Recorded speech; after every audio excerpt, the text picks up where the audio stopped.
Hello, welcome back to another video. I am Beth and today we are going to be doing the Mid-Year Book Freakout Tag. This tag was created by Earl Grey Books and Chami. I'm going to pop a link down below to the original video and also a list of all the questions if you want to take part. But this is basically just a summary of the first half of the year so far, the books I've enjoyed, the books I haven't enjoyed, the books I'm still wanting to get to, the books that aren't even out yet that I'm excited about. I've got all the books next to me to talk about and I'm excited to have a little review of the year so far. So the first question is the best book I have read so far this year, and I think it would be rude not to pick Babel for this by R.F. Kuang. This book absolutely blew me away. It is the fantastic epitome of the dark academia genre. It is very, very well developed, very interesting. It has so many different layers to it, but it also feels very easy to read and get involved in the plot of. There's a lot of stuff in here that you are learning as a reader as well. It follows 4 students at that time at the Institute of Translation, which is Babel. It's somewhere in Oxford, it's part of the university. They are at this institute to learn the art of translation and the art of silverworking, which is a magic system in this book. But along the way, they are questioning where their morals lie and what the actual overriding purpose of this silverworking is and how a power play comes into things, and they are questioning whether this is the right way for things to go and what side they want to be on for this. So this is just incredibly powerful, brilliantly written, beautiful. It's set in Oxford and the descriptions of Oxford are just absolutely stunning, and just as a dark academia book, it's just fantastic. It was an easy 5 stars for me, and I think that this one will remain, if not my top book of the year, then one of my top. I think something would have to be truly spectacular to knock this off of the top slot. But I really loved this, so this is definitely my answer for the best book of the year read so far. Next up is best sequel read in 2022, and for this I have gone for Kat Dunn's Glorious Poison. This is the 3rd and final book in the Dangerous Remedy series. Is that what the actual name of the series is? Hang on. I feel like the series has a different name to that, but it's Dangerous Remedy and Monstrous Design, and this is book 3, Glorious Poison. This is set during the French Revolution. It follows a group of found family friends who are part of this team of people who go and free people waiting to be executed, and this follows them freeing one specific person that they have been requested to free by somebody, and then realizing there's a little bit more to this person they're meant to free than they first thought, and maybe they should intervene with the initial plan. So this is the final book in this series, so we see the series wrapped up here. This series is so much fun. It's so full of high stakes. The characters are absolutely fantastic, especially Al. Al I absolutely love. He's one of my favourite characters of all time. He's just so fun and his humour is brilliant. So I was very happy to be able to conclude this series. I actually read this book last month and it just, oh, it was so good. Next up is a new release that I haven't yet gotten to, and for this I have picked Careering by Daisy Buchanan. I only got this one really recently, but Daisy Buchanan is an incredibly good writer for writing things that feel very real and very modern situations that women find themselves in and the pressures that are faced on them for those situations. So this follows a woman who is trying to make her way in the world and in her specific industry, but she's kind of been bogged down by jobs that aren't relevant and use up too much of her time. Creativity isn't there. She manages to edge her way into the industry that she wants to be in, and she's kind of mentored by a woman that has been there for a lot longer than her, and she kind of comes to realise the reality of it is a bit different to what she expected, and that there's actually a lot of crap stuff that goes on that she is learning about throughout this book. So I got this one really recently. I'm excited to read this. I just enjoy Daisy Buchanan as an author in general. I've read non-fiction from her in the past, and I have a couple of her fiction books as well, so this one is a new edition and one that I'm really excited to read still. Then we have my most anticipated release for the second half of the year. Now I picked 2 books for this because I can't decide between these 2, and these are the 2 biggest ones I have left that I'm really excited about. I would say Babel is obviously one that I am excited for the release of, but having already read it, I'm not putting that one on this list. But I am putting on The Book Eaters by Sunyi Dean and also Amari and the Great Game by B.B. Alston. So Amari and the Great Game is a sequel to Amari and the Night Brothers. I love that book, it's so good. It's a fantasy middle grade following Amari, who discovers that there is much more to the world than she knew and uncovers this kind of paranormal world that her brother was involved in, and she gets involved in this too to try and find out what happened to her now missing brother. So it's just such a fun series. The second book is following on from everything in the first, so I won't go into the details of the second book for fear of spoiling anything in the first book, but I am very excited to be back in this world. It's just so wildly creative, which I absolutely love. So The Book Eaters is set in the Yorkshire Moors and follows a group of people who consume books as a source of food. And these books give them different flavours depending on the genre and type of book, which I think is such a cool premise. And this follows one character whose son is in fact growing a different taste, and he doesn't want to eat books, he wants to eat people's minds. So I think this is going to be quite a dark fantasy, but also very creative and very interesting. So this one I think is probably sitting as my most anticipated left for the second half of the year release. I cannot wait for this one. I just think it sounds absolutely brilliant. My biggest disappointment, this one is Ghosted by Jen Ashworth. This was so bad. I really disliked it. I acknowledge that this book is not horrendously written. I just hated all of the characters, and for that reason I didn't resonate with it at all. It follows a woman whose husband has gone missing, and she doesn't report that he's missing for 5 weeks. So it starts to look really suspicious when she does report it, but we as the reader don't know what's going on. We don't know if he is missing or if he's dead.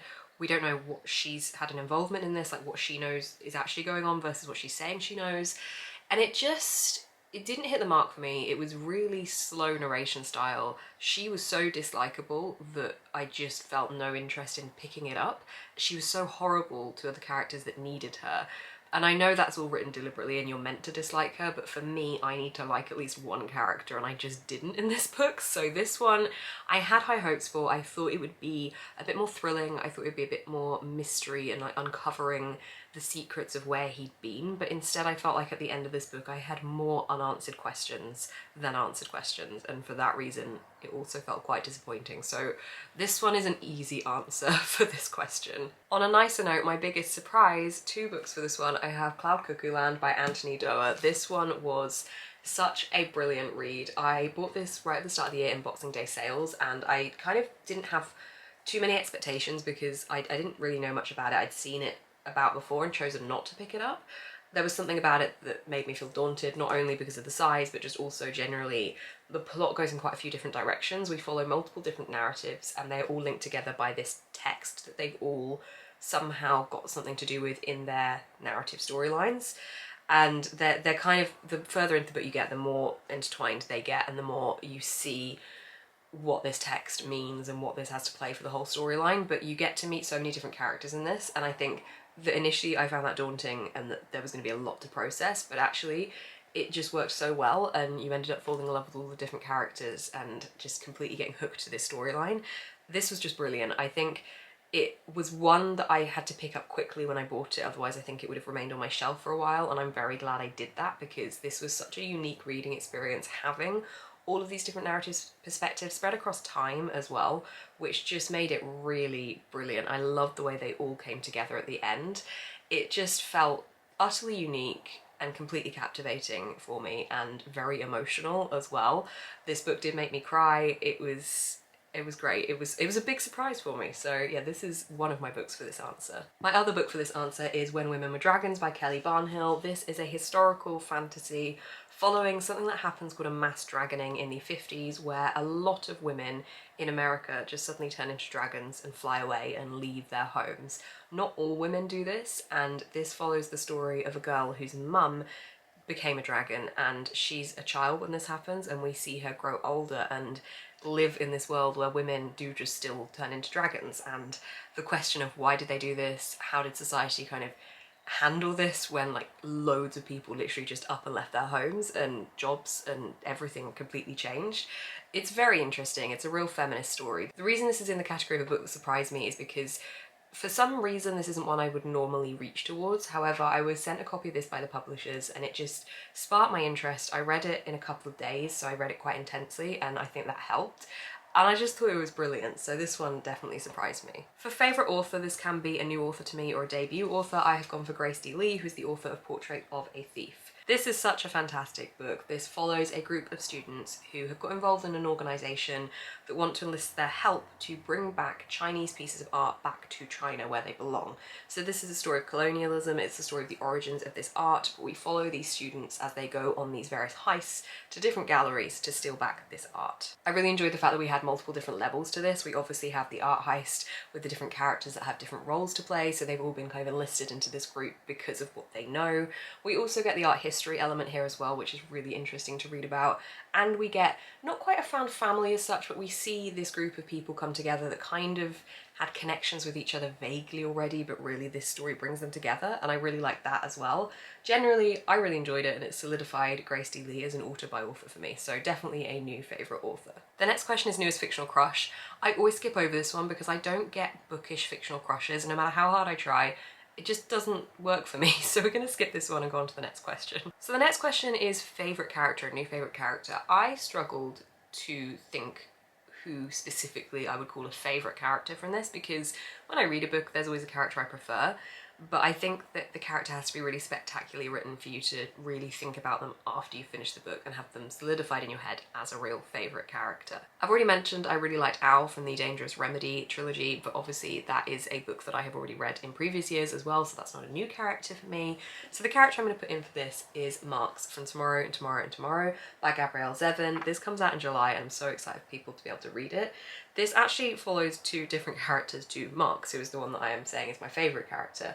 So this follows Sam and Sadie. Sam and Sadie, and they are basically friends from university, or they meet at university, and they go about creating a game and then a game company, and this follows their lives from their young adult lives into their adult lives and goes over quite a few years following them.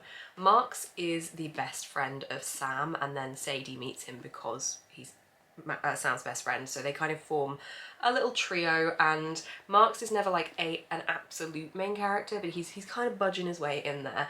I just really enjoyed Marks. I think that all of the characters in this book are particularly well written because they are not perfect in any way, shape or form, which is always my favourite type of characters. And Marks is, I think, the most relatable character in this book. He's really trying his best the whole way through, and he doesn't always get it right. And I love that about him, and I love that he's always there for these two. He's such a good friend and comes across as such a good person, and certainly he has his flaws, but generally I just think he felt very warm and friendly and wholesome, and like he would give you a really big hug if you wanted him to, and I just love the way that he looks after these guys. So I think the Marks really stuck in my head after finishing, so Marks is going to be my new favourite character. A book that made me cry, I had a couple for this one. I've actually started creating a shelf on Storygraph of books that made me cry because I want to remember which ones gave me that kind of an emotion. So I have two for this answer. The first is My Grandmother Sends Her Regards and Apologises by Frederick Backman. This is an incredibly sad story, but with a theme of hope running through it. This follows a young girl. She's incredibly close to her grandma. Her grandma has always told her stories throughout her whole life, and she sees her grandma as a superhero. And her grandma chooses to send her on an adventure. And I'm not going to go into more details as to what the adventure is, but this book made me cry quite a bit. It gave me many feelings. It was really lovely. It was quite slow in places, and it certainly took a while to get going, but I think the last 100 to 150 pages were where it really honed in for me and just gave me all the feels. So this is one of the books that made me cry. And then I'm also putting Cloud Cuckoo Land back in here. I already mentioned that it made me cry, but the end of this book was just so brilliant, and the way we see everything come together. I can't deal with big epic moments without getting emotional, so this one also made me cry. A book that made me happy has to be Pages & Co. The Book Smugglers by Anna James. This is book 4 in this series. It's a middle grade. It follows Tilly, who can jump into the pages of books, interact with the characters. This is following along from an adventure that's kind of been stemming since the first few books, so I won't go into too much detail of the plot of this one, but in this one we see Tilly with one of the characters that we met in one of the earlier books, and we see her get to know them a little bit more. And generally this book series just makes me happy for many different reasons. I enjoy seeing familiar characters from my childhood in this book because this talks about like real books that we know, this one particularly centering around the Railway Children and also The Wizard of Oz. But also Tilly's grandparents own a bookshop, and it is so cozy and so wholesome, and I want to visit that bookshop more than anything else. So yeah, it's a lovely series, and it definitely makes me very happy. The most beautiful book I have bought or received this year is a tricky question because I have seen a lot of beautiful books. Book subscription boxes this year have been producing some very beautiful books, and just generally special editions of books have been really up there. So I did struggle with this one, but I did just pick one book, and that is This Woven Kingdom by Tahera Mafi. This is so pretty. This is the Illumicrate exclusive edition. This is a naked hardcover, and I just think this is one of the most beautiful books I have ever seen.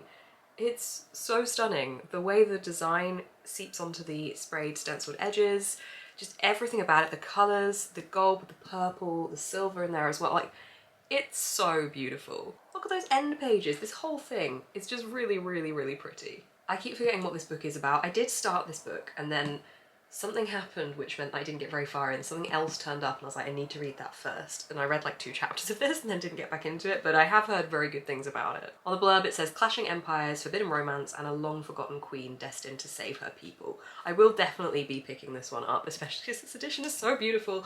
But yes, this is definitely the prettiest book that I have received or bought this year. And finally, what books do I need to read by the end of the year? So I chose to pick books that I already owned, not books that I have not yet received because they're not out yet. So for this, I've gone for 2 books. I've got Foul Lady Fortune by Chloe Gong. This is a spin-off series to the These Violent Delights series by Chloe Gong, which is a 1920s Shanghai Romeo and Juliet retelling.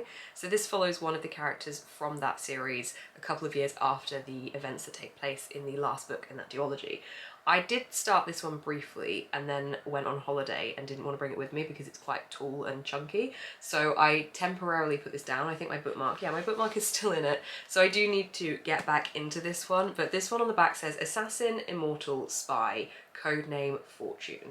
I'm just so excited for this because Chloe Gong's initial painting of this world was so brilliant and I loved the way that we got the Shakespeare retelling in there as well as like finding out all this politics that was happening. It was just so much fun. There's a fantasy element as well. So I am really looking forward to diving back into this, and this is definitely one I want to read very, very soon and definitely by the end of the year. And the final book I would like to read before the end of the year, and I'd like to do a video around reading this book, is Ruth Ozeki's The Book of Form and Emptiness.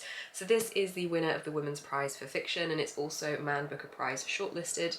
So this one looks really fantastic. This is a signed first edition that I managed to get from Toppings in Bath, which I was very excited about.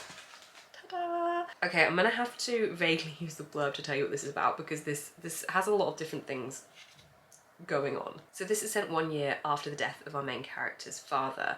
And after that 1 year, our main character begins to hear voices, and these voices belong to things in his house. His mum has a hoarding problem and these voices are growing quite clamorous. He tries to ignore them, but the voices lead him outside of his house and drive him to seek refuge in the silence of a large public library, where the objects are well behaved and known to speak in whispers. There, our main character discovers a whole new world where things happen, in inverted commas. He falls in love with a mesmerising street artist with a smug pet ferret who uses the library as her performance space. He meets a homeless philosopher poet who encourages him to ask important questions and find his own voices among the many.